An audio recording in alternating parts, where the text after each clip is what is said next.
Okay, this is the problem with the gearbox. This is the left gear with the pin. So the left gear goes on.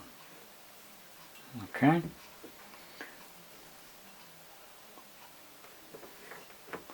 With the clutch engaged, that's released, so it's fully engaged.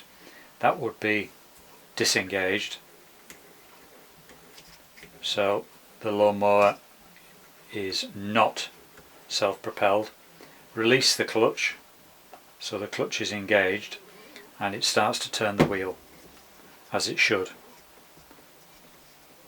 And there's a grip, there's plenty of grip there, but it will freewheel the other way if you were to pull the mower backwards. But if you put the wheels on the ground, so there's some resistance to the gearbox, this is what happens. And I'm only holding it with my hand.